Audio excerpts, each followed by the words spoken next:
네, 교재 48쪽입니다. 교재 48쪽 제가 읽겠습니다. 60장에서는 여호와의 백성이 죄로부터 해방되어 성령을 받은 결과 여호와의 빛과 생명으로 충만한 삶을 누리고 만민이 예루살렘으로 모여들게 될 것을 예언합니다. 이후 여호와께서는 새 하늘과 새 땅에서 그의 백성들에게 영원히 누릴 복된 삶을 약속하십니다. 61장은 여호와께서 세우실 메시아의 구원 사역과 그 사역으로 이스라엘이 누릴 축복이 예언됩니다. 본문 어디에서도 어두운 내용이 나타나지 않으며 본문은 온통 밝은 빛으로 가득합니다. 이는 오직 여호와의 영을 통해 구원을 베푸시는 메시아의 인격과 사역 덕분입니다. 아멘. 사랑하는 친일의 성도 여러분, 드디어 새 아침이 우리에게 밝았습니다. 지난 며칠간 날씨가 참 많이 흐려가지고 날씨를 많이 타시는 분들은 조금 우울해지셨을 법도 한데 어제 하루가 참 화창했지요. 네, 그래서 오늘 우리에게 주시는 하나님의 말씀도 참 좋은 말씀입니다. 그 쾌청한 날씨처럼 좋은 말씀을 우리에게 선물해 주고 계십니다. 그래서 오늘 하루는 쓴 말씀에만 아멘하는 하루가 아니라 좋은 말씀, 달콤한 말씀에도 아멘 하실 수 있는 믿음이 있기를 주님의 이름으로 축복합니다. 먼저 우리 이사야 60장 1절의 말씀을 함께 읽겠습니다. 이사야 60장 1절의 말씀 시작. 일어나라 빛을 발하라 이는 내 빛이 이르렀고 여호와의 영광이 내 위에 임하였음이니라. 아멘. 어제 새벽을 우리가 잠깐 생각을 해보면 어제 우리가 읽었던 이사야의 말씀의 첫 부분은 크게 외치라, 목소리를 아끼지 말고 그들의 허물과 죄를 알리라 였는데 오늘 우리가 읽는 첫 번째 구절은 일어나라 빛을 발하라 이는 내 빛이 이르렀고 여호와의 영광이 내 위에 임하였음이니라로 시작합니다. 어제의 분위기와 완전히 다르다라는 것을 느낄 수 있는 본문이라 하겠습니다.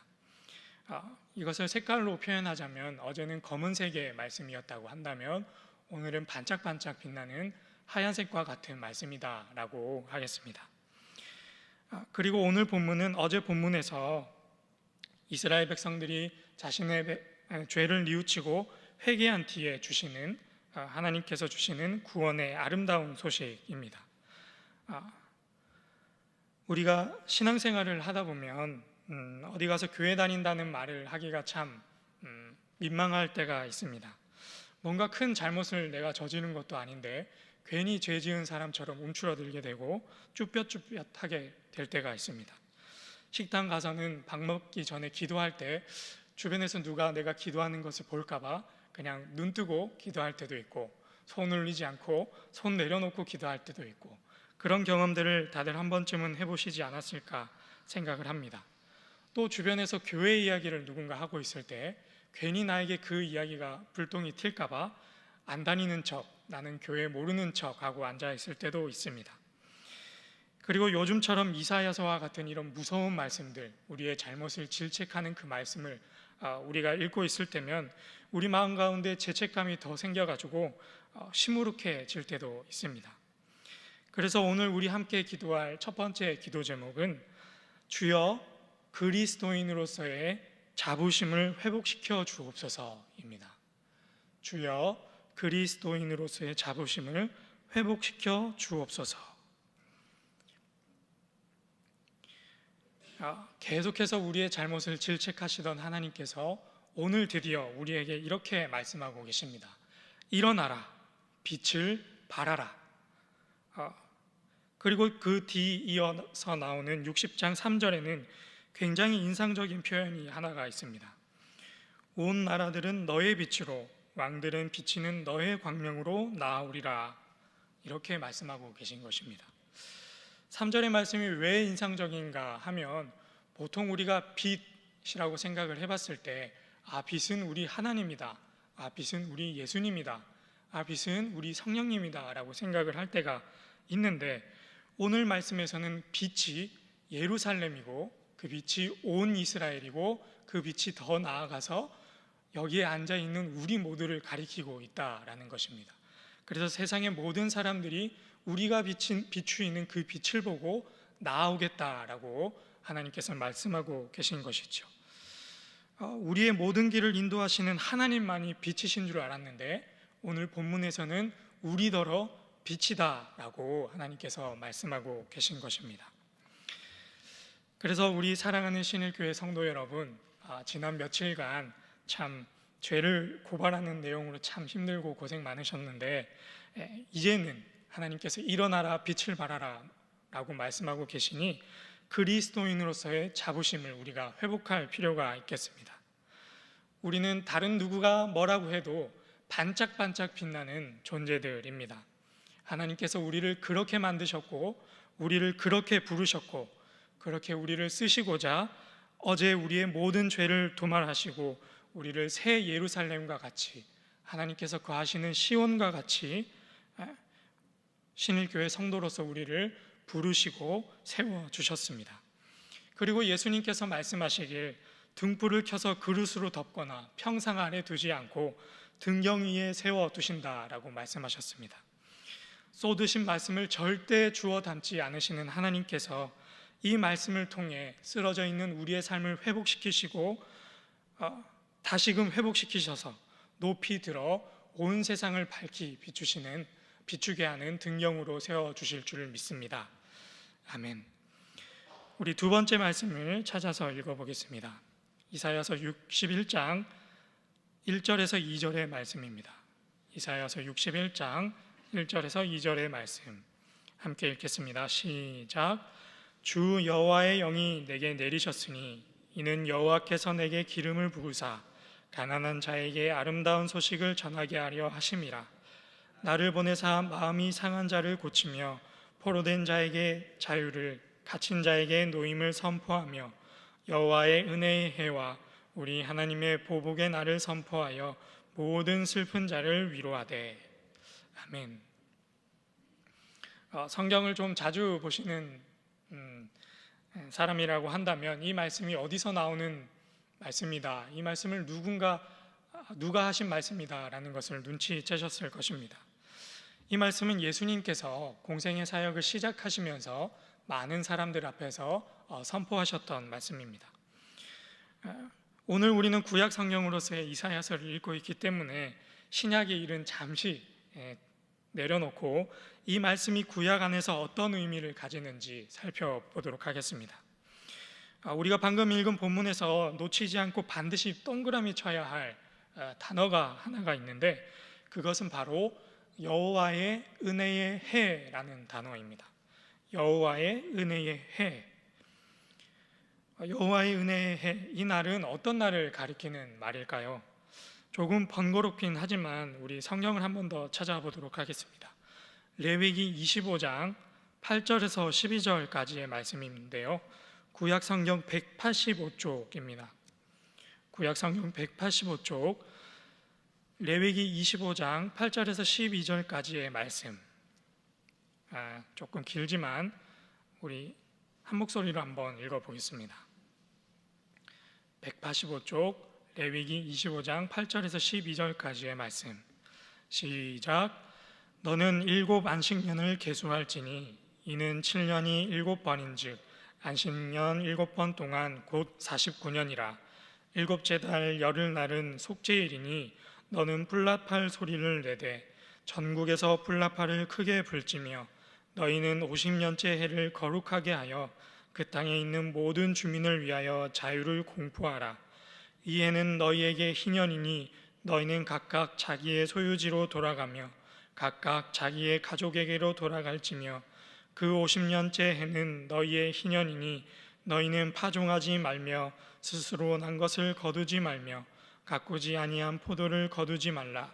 이는 희년이니 너희에게 거룩함이니라. 너희는 밭의 소출을 먹으리라. 아멘. 우리가 앞서 읽었던 이사야서 61장에 기록된 여호와의 은혜의 해는 방금 우리가 레위기에서 읽었던 희년의 해입니다. 희년은 완전수 7년에 7번 49년 뒤에 찾아오는, 그래서 50년마다 찾아오는 특별한 해입니다. 이 해는 가난한 자에게는 아름다운 소식이, 그리고 포로된 자에게는 자유를 선포하는 날입니다. 희년에는 땅에 대한 모든 소유권이 하나님께서 처음 그들에게 배분해 주신 그 땅의 주인에게로 다시 돌아가는 해입니다. 또한 여러 가지 이유로 종과 노예의 신분으로 전락한 사람들이 신분의 속박에서 벗어나 다시금 자유인이 되는 해입니다. 어제 이스라엘의 농촌 경제가 완전히 무너졌던 것을 기억하시지요? 그런데 이 희년의 해는 그 망가졌던 모든 것이 다시 원래의 자리로 돌아가게 되는 것을 선포하는 해입니다. 그래서 희년은 이스라엘에 속한 가난한 자와 종된 자가 공동체의 일원으로서 새로운 희망을 품을 수 있는 해라고 하겠습니다. 방금 읽은 레위기에서 희년에 앞서 뿔나팔을 들어 속죄일을 지키라고 기록되어 있다라는 것을 확인할 수 있습니다. 희년에 앞서서 이스라엘의 모든 죄를 속죄할 것을 하나님께서 먼저 명령한 것이지요. 이것을 놓고 우리가 어제 읽은 이사야 58장 1절의 본문을 우리가 기억할 수 있다면 참 잘 하신 것입니다.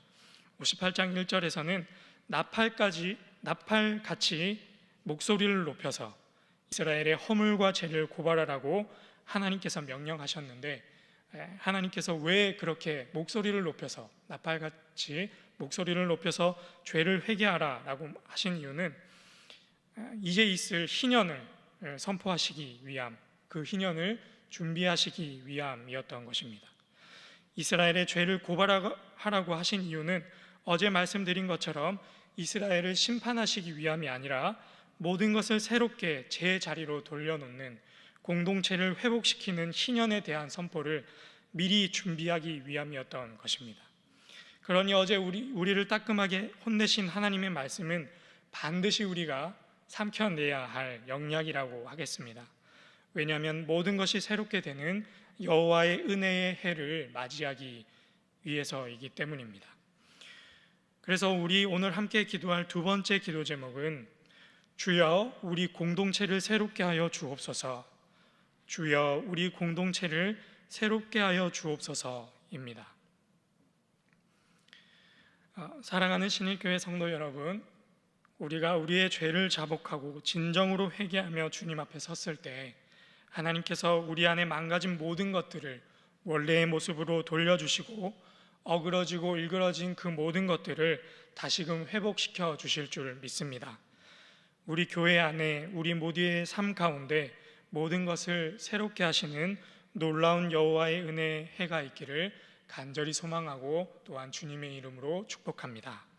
아멘. 우리 마지막으로 세 번째 말씀을 함께 읽겠습니다.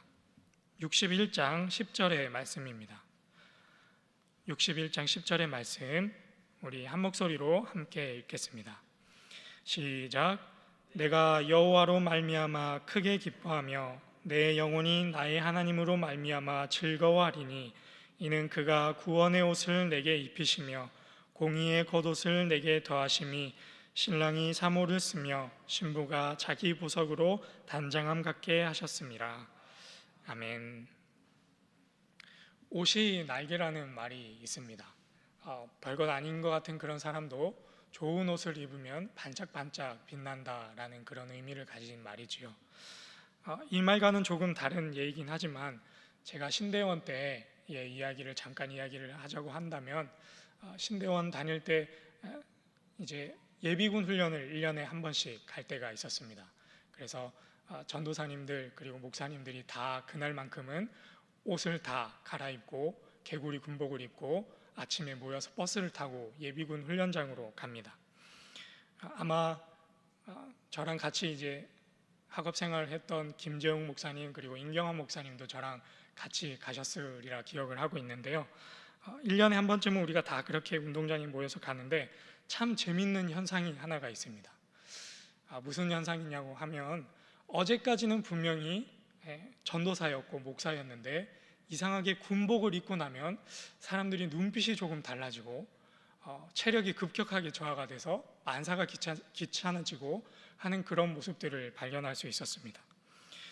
어제까지만 해도 분명히 누가 봐도 전도사님처럼 단정하고 경건하고 성실한 모습이었는데 사람들이 군복과 군화를 입고 나서는 왠지 모르게 행동이 껄렁껄렁해지고 왠지 모르게 뭔가 눈빛도 달라지고 하는 것을 발견을 했습니다. 어제까지는 분명히 전도사님이었는데 예비군 훈련장에 와서는 말년병장이 되어버린 것이죠. 옷이 뭐라고 군복 하나 입혀놨더니 저도 그렇고 수많은 전도사님, 목사님들이 바뀌는 것을 보면서 참 옷이 대단한 영향력을 가지고 있구나 하는 것을 생각하게 되었습니다. 그런데 오늘 하나님께서 우리에게 이렇게 말씀하십니다. 그가 구원의 옷을 내게 입히시며 공의의 겉옷을 내게 더하심이 신랑이 사모를 쓰며 신부가 자기 보석으로 단장한 같게 하셨음이라. 하나님께서 우리에게 구원의 옷과 공의의 옷을 입혔다라고 말씀하고 계십니다. 그래서 우리 함께 기도할 세 번째 기도 제목은 주신 옷에 합당한 삶을 살게 하소서입니다. 주신 옷에 합당한 삶을 살게 하소서입니다. 속죄함과 희년을 통해 모든 것을 새롭게 하시는 하나님께서 우리에게 세상에서 가장 좋은 옷으로 구원과 공의의 옷으로 우리를 입혀주셨습니다. 운동복을 입고 결혼식에 참석하는 사람이 없고 턱시도를 입고 농사 짓는 사람이 없습니다. 새 옷을 입고 잔디밭을 뒹구는 사람이 없고 상복을 입고 춤을 추는 사람이 없습니다. 그러니 구원의 옷을 입고 감사하지 않을 수 없으며 공의의 옷을 입고 악한 일을 행할 수도 없다고 하겠습니다. 사랑하는 신일의 모든 성도 여러분, 하나님께서 우리에게 입혀주신 그 거룩한 옷처럼 세상 가운데서도 당당한 그리스도인들이 다 되실 수 있기를, 그리고 하나님께서 우리에게 입혀주신 그 거룩한 옷처럼 합당한 삶을 사는 그리스도인들이 다 되시기를 주님의 이름으로 축복합니다. 우리 함께 세 가지 기도 제목을 놓고 기도하겠습니다. 첫 번째, 주여 그리스도인이라는 자부심을 회복시켜 주옵소서. 그리스도인이라는 자부심을 회복시켜 주옵소서. 두 번째로, 주여 우리 공동체를 새롭게 하여 주옵소서. 우리 공동체를 새롭게 하여 주옵소서. 세 번째로, 주신 옷에 합당한 삶을 살게 하옵소서. 주신 옷에 합당한 삶을 살게 하옵소서. 우리 이 세 가지 기도 제목을 놓고 함께 기도하겠습니다. 주여 믿습니다. 주여 믿습니다. 주여 믿습니다. 사랑의 하나님,